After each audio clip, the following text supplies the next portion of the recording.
They didn't miss Brock Purdy at all. Did this prove Purdy's value? They did. Look, Greg Jennings said it well. I mean, Lombardi wrote it well. Greg Jennings said it well last week. He said these games they've lost, they wouldn't even be in many of them if it wasn't for Purdy. In fact, 3 of them they had won, and the defense gave it up. But yesterday, now their 5 losses this season are by a combined 23 points. The biggest one was 10 points to the Chiefs, right? Yesterday, they lost by 28. So they lost 1 game without Brock Purdy by more than the 5 they had lost with him. His biggest loss of his career as a starter is 14 points. So all of a sudden they get blown out. They couldn't do anything yesterday. They had pre-snap penalties, obviously penalties galore in general, but a lot of them were pre-snap. For some reason they couldn't tackle. That's not related to Brock Purdy, but still, the tackling was horrible. But they had 5 fumbles. The Avengers, we gotta retire the Avengers when it comes to the Niners. We can do them with your new team, the Eagles. They got Avengers. Debo, 1 catch, 21 yards. Dropped the pass that led to the interception by Xavier McKinney. Debo was a great player a few years ago. I still think he has greatness in him, but hasn't been great in a little while.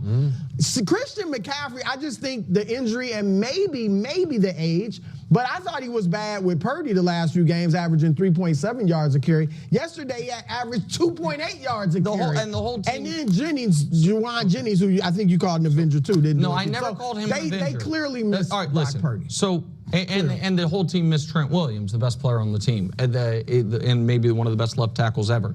But I knew this is what would happen. So this is why, Coach, you weren't here Friday. You knew they were going to No. I knew this would be, and this is a perfect encapsulation of my frustration.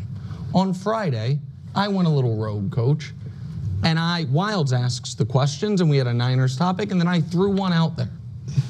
And I said, hey, just out of curiosity, if the Niners play well, if they win, what will it prove? And Bruce said, call on me, teacher, and said absolutely nothing. Hold on, Bruce. I just threw it out. I did.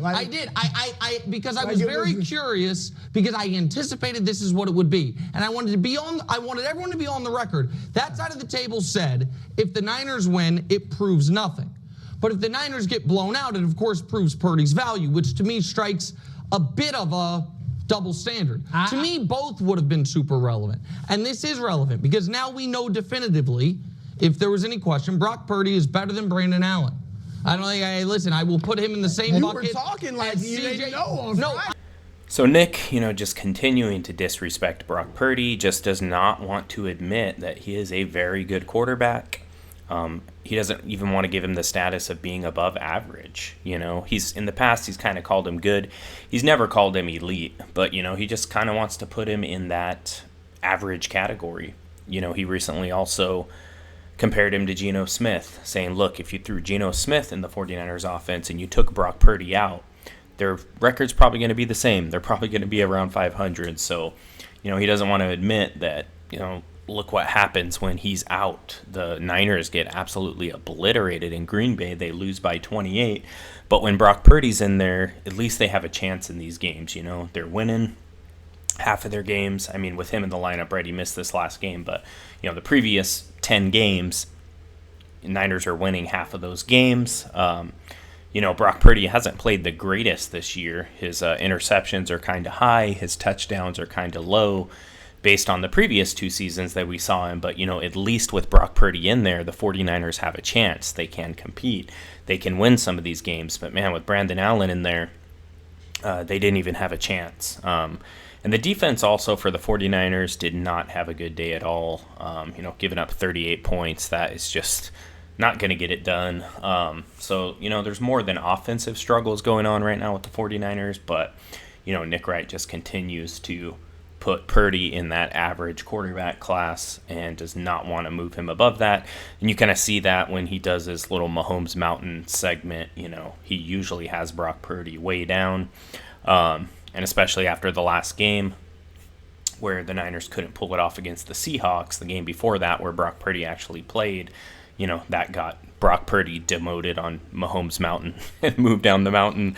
The funny thing about it is on that Mahomes Mountain, Pat is still at the top. But, I mean, if you look at his numbers, I mean, Mahomes is up there, like, leading the league in interceptions along with Jordan Love. So, like, I don't know. Maybe that's the playoff mountain or something, because right now the way Mahomes is playing regular season, it's just he's not getting it done. He's having a very off year, and the only reason the Chiefs are rolling with this one-loss record is because of that defense for the most part. So, Mahomes did look a little better in the game against the Panthers. Defense didn't look so great, but it's definitely the defense that is carrying that Kansas City team. And then Mahomes just shows up in the fourth quarter for a little bit, makes some drives, or maybe in overtime, makes some critical plays, and, just plays well at the end, enough to get it done. But, the defense is really the strength of the Kansas City Chiefs right now. So I want to know, what do you think about it in the comments section here? Nick, again, just saying, well, that last Niners game doesn't really prove much. It just proves that Brock Purdy is better than Brandon Allen, and that's all he wants to give him, right? He only wants to say that Brock is better than the backup, better than the second string, or better than the third string. He doesn't want to admit that Brock Purdy, some of these games this year, especially like you look at the Tampa game, he has been elite. I mean, throwing for almost 400 yards, 2 touchdowns, no picks, making that crazy play to Christian McCaffrey when he was getting blown up by like a free blitzer, and he just lofted that thing up into the lights. So he's made some elite plays. He's made some elite throws this year. He's had some elite games, no doubt, when you look at his performances, but the problem this year is just the inconsistency for Brock. He has a crazy game like the Tampa game, and then he comes out and can't even throw for 200 yards the next game. So, very inconsistent this year. But let me know what you think about it in the comments section. Appreciate you for taking the time to watch this, and I will talk to you soon.